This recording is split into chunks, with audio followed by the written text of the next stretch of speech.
Mediante el voto elegimos libremente a nuestros representantes, pero ¿cómo son? ¿Quieres conocerlos? Descubre quiénes son en el Parlamento nuestras voces.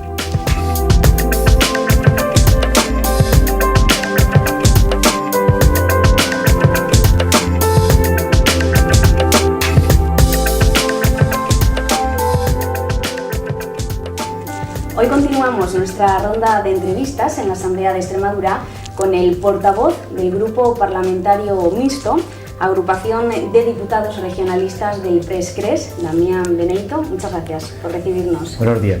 Y gracias, pues por permitirnos conocerte un poquito más. Muchas gracias.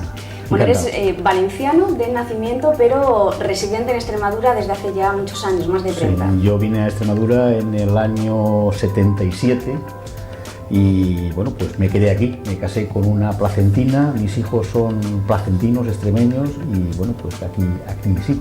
¿Viniste a Plasencia para trabajar como profesor de secundaria? No, vine a Plasencia para trabajar en la Ciudad Deportiva Municipal de Plasencia, que había una plaza que salió en aquella época. Yo vine a Plasencia, yo no conocía Extremadura, vine aquí un poco, bueno, a ver cómo era esto, y acababa de terminar mi carrera en Madrid y bueno, en aquel momento pues era una oferta de trabajo que había, vine y empecé como director técnico de la Ciudad Deportiva Municipal de Plasencia y después de eso ya pasé a la enseñanza secundaria. En un instituto nuevo que se creó en Plasencia, el Instituto Valle de Ojerte, que se creó en aquel tiempo, en el año 78-79, me parece que fue, primer curso académico. Luego se abrieron oposiciones que habían estado congeladas mucho tiempo, hice las oposiciones a nivel nacional en Madrid y después ya pedí Plasencia. Creo que en aquellas oposiciones yo creo que fui el único o uno más que pedimos la provincia de Cáceres de toda España, porque todas las oposiciones se hacían en Madrid a nivel nacional.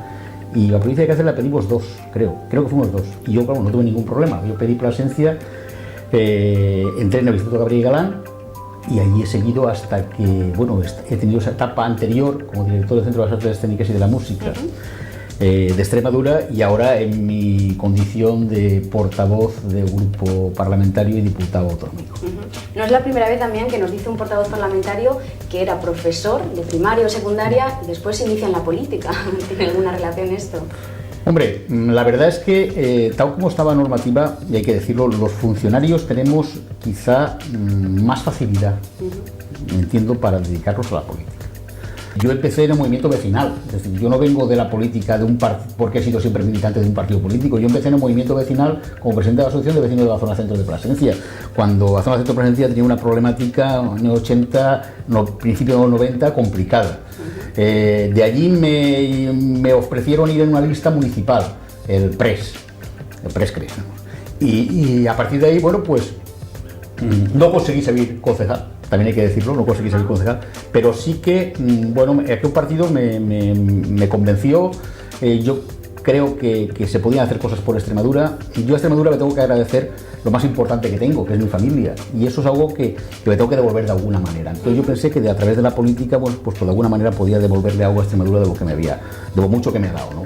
Entonces, bueno, pues entré en un partido regionalista precisamente por eso. Yo no soy un hombre especialmente de partido, por eso yo no me veo nunca en un partido grande de estos de ámbito nacional. No, yo me veo en un partido pues como partido regionalista, que es un partido que tenemos una vocación especial por defender los intereses de Extremadura y de la gente de Extremadura. Damián, y claro, este año contamos con 4 grupos en la Asamblea de Extremadura. Esto no se daba desde la legislatura de 1995. ¿Qué crees que ha aportado esto a la Asamblea? Yo creo que el pluralismo político es bueno.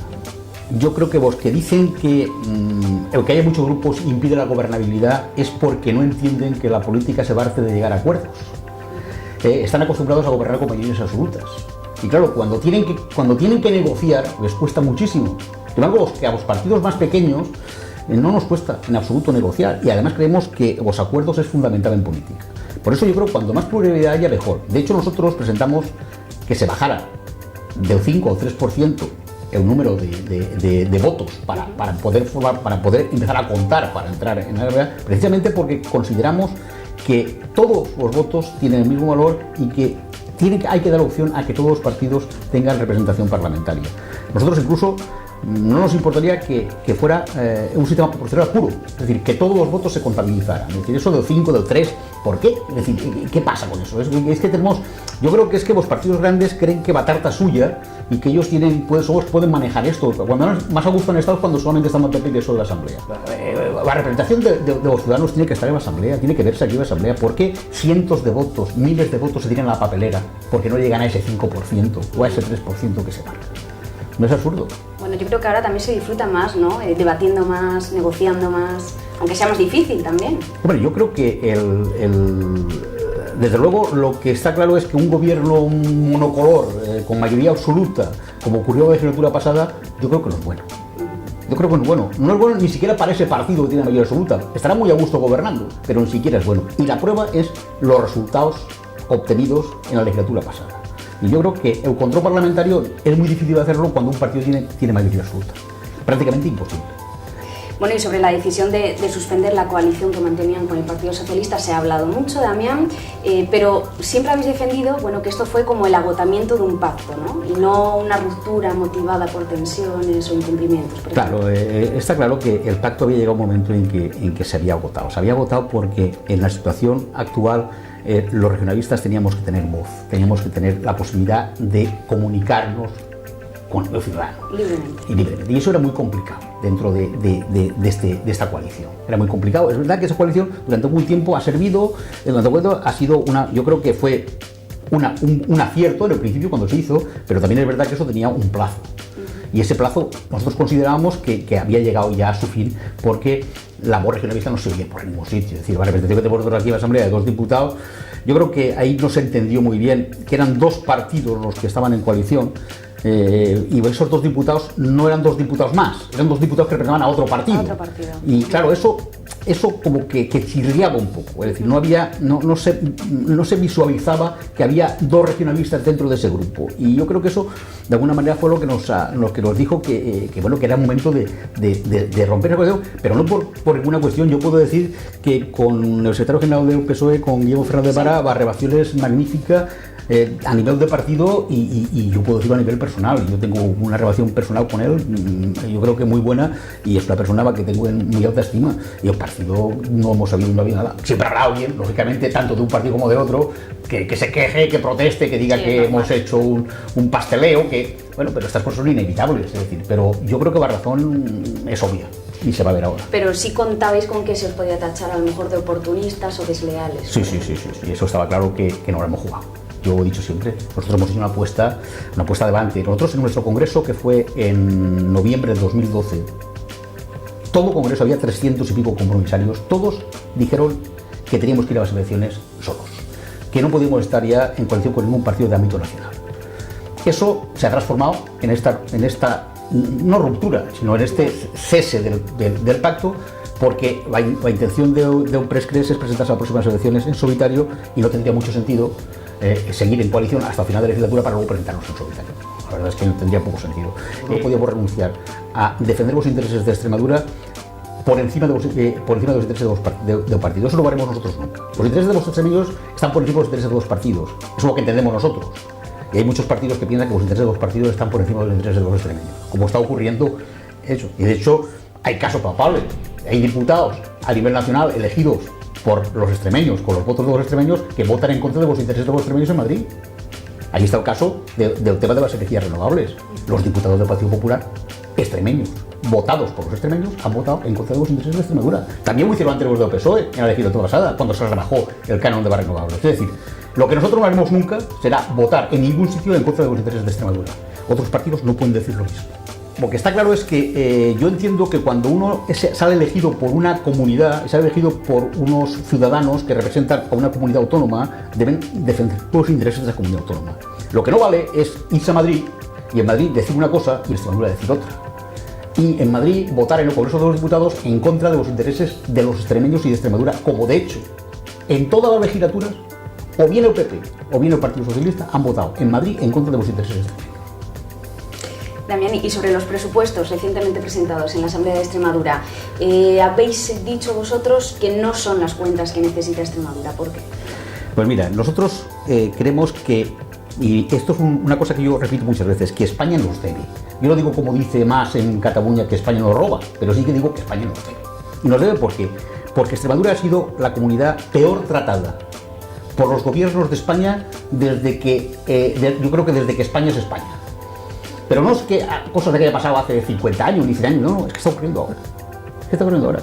Tú fíjate que nos han sacado del eje 16, que era todo el eje para comercializar los productos de Extremadura, ha quedado fuera de Europa y han aprobado el eje del Mediterráneo, con lo cual a nosotros nos han puesto lejísimos la posibilidad de exportar y de sacar nuestros productos de aquí, y es más, de aprovechar también el paso de Portugal desde el puerto de Sintra para que saliéramos productos por aquí, por el centro de España. El eje 16 fuera.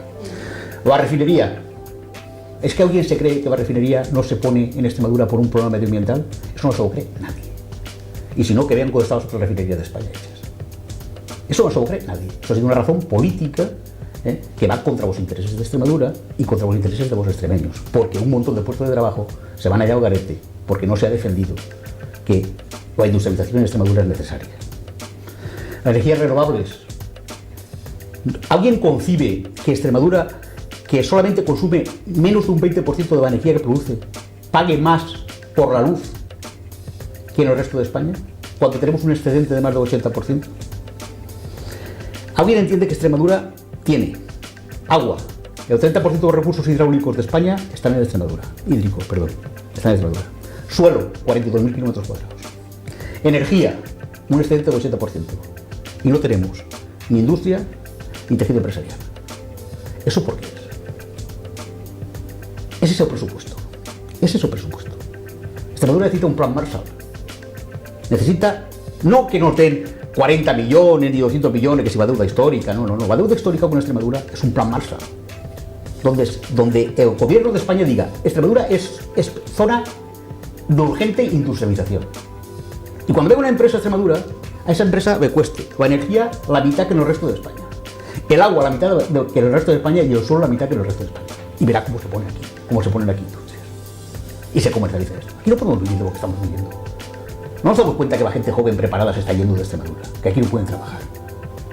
No nos damos cuenta que esto dentro de 20 años va a ser una comunidad de gente mayor, de ancianos. Y si no hay otra solución, muy sencilla, que nos den 1 millón de euros por cigüeña y año. Ya está. Se acabó el problema. 1 millón de euros. ¿No quieren que esto sea un paraíso medioambiental y ecológico? Pues nada, 1 millón de euros por cigüeña y año. Y sin ningún problema. Pero lo que no pueden hacer es matarlos por inanición. Porque este presupuesto es un presupuesto de subsistencia. Es un presupuesto para crecer. Aquí no vamos a crecer, una inversión. Hoy viene en el periódico, he leído por ahí en algún sitio. Se invierte más en pagar a los bancos la deuda que en infraestructuras. Hombre, así es imposible que esto pueda ir para adelante. Esto es complicadísimo, esto no puede ser. Entonces, necesita ambición desde aquí, desde la política autonómica se necesita ambición. No podemos ir a Madrid a mendigar. Extremadura tiene que tener la suficiente capacidad para decir, señores, a nosotros nos deben. Ustedes nos deben, ¿por qué es así? Porque nos deben. Y Extremadura necesita un plan de urgente industrialización. Unas condiciones distintas a las del resto del país, porque no lo deben. Y a partir de ahí, bueno, pues hacemos todo el presupuesto que haga falta. ¿Qué va a ocurrir con el presupuesto? Mira, nosotros dijimos, o moción de censura. Porque el presupuesto no es lo que necesita Extremadura. Vamos a ver si nos ponemos de acuerdo para hacer vosotros 3 partidos un presupuesto de condiciones, o vamos a apoyar este presupuesto porque no podemos dejar que se prorrogue el del año pasado, porque si se prorroga del año pasado, aquí nos tenemos que ir todos. ¿Qué ha pasado? Pues que PSOE y Izquierda Unida no han sido receptivos en el tema de la moción de censura. Están cómodos donde están, la Unidad está muy cómoda donde está, porque además el otro día se enfadó mucho cuando yo dije de las prebendas políticas, pero es verdad, es decir, no hay un secretario primero en la mesa de Izquierda Unida por casualidad, en política no ocurre nada por casualidad. Y algo decía Franklin Delano Roosevelt, o sea que no ocurre con casualidad. Es decir, claro que ha habido prebendas políticas. Eso no es ningún eso es algo habitual en la política. Se llega a un pacto, si yo consiento que gobierne el Partido Popular en Extremadura, lógicamente se ha cambio de algo. No se ha cambio de nada. Se han enfadado mucho conmigo cuando les he dicho eso, pero es que esa es la realidad. El Partido Socialista no ha tenido agallas para tirarse adelante ni para negociar una posible elección. No digo que se hubiera conseguido, pero sí agallas para tirar para adelante. Se han quedado donde están cómodos, y nosotros pues no estaremos cómodos nunca mientras Extremadura siga en las condiciones que está. Y esa es la diferencia que hay entre un partido regionalista y partidos de ámbito nacional, donde desde Madrid les dicen lo que tienen más o menos que hacer y donde pueden hablar y de lo que no pueden hablar. Nosotros hablamos de lo que nos da la gana, afortunadamente, porque tenemos esa independencia. Y en este sentido, bueno, ¿cuál sería el deseo del Prescres de aquí hasta el final del curso político? Vamos a ver, yo creo que tenemos que intentar seguir, va a ser difícil, yo creo que hay que ser más reivindicativos desde Extremadura. Yo exigiría, ellos dicen que han metido cuatro, decía otro día el consejero cuando yo le hablaba del tema de los presupuestos, de esto de programas y tal, que al Tribunal Constitucional habían presentado 4 propuestas para que se declarara inconstitucional alguna de las normas que ellos creían que perjudicaban a Extremadura y tal. Yo creo que ese no es el camino. El camino es que hay que ser más reivindicativos y el camino es que hay que decir que hasta aquí hemos llegado. Nosotros apoyaríamos a cualquier partido, a Partido Popular, a Partido Socialista, aunque sea, si pide y exige para esta comunidad, para que Extremadura tenga un nivel de crecimiento mayor y para que la gente aquí viva. Vamos a apoyar a que sea. Si nosotros lo hemos dicho muchas veces, nosotros votaremos que sí a todo aquello que sea bueno para Extremadura y votaremos que no a todo lo que consideremos que no es bueno para Extremadura. Lo proponga quien lo proponga. Aquí no hay ningún pacto secreto con nadie, ni nosotros vamos a andar chaqueteando con unos y con otros. Eso no va con nosotros. Pero entonces yo creo que de aquí a final de legislatura el Partido Popular, pues lo que tiene que hacer es un nivel de exigencia mayor con el gobierno central. Nosotros no podemos seguir aquí. Ahora vamos a ver que nos dan 40 millones de deuda histórica, hablan de 200 millones. ¿Con eso vamos a cerrar la deuda histórica? ¿Es que lo que nos debe España a Extremadura son 300 millones de euros? Yo creo que con eso es una limosna. ¿Es que Cataluña ha recibido este año más de 4.000 millones de los fondos extraordinarios? Y ahora están pidiendo 9.000. Y 13.000 está pidiendo la Comunidad Valenciana. Y aquí vamos a cerrar la deuda histórica por 200 millones de euros. Cuando nosotros somos los grandes perjudicados de las políticas centralistas que se han hecho en este país. Eso no puede ser, eso es vendernos por un plato de lentejas. Entonces, eso es lo que vamos a pedir. Más exigencia. Más exigencia, más reivindicativos, más ambiciosos. Con eso nos vamos a quedar. Damián, un placer estar contigo en esta mañana. Muchas gracias. Muchas gracias a vosotros.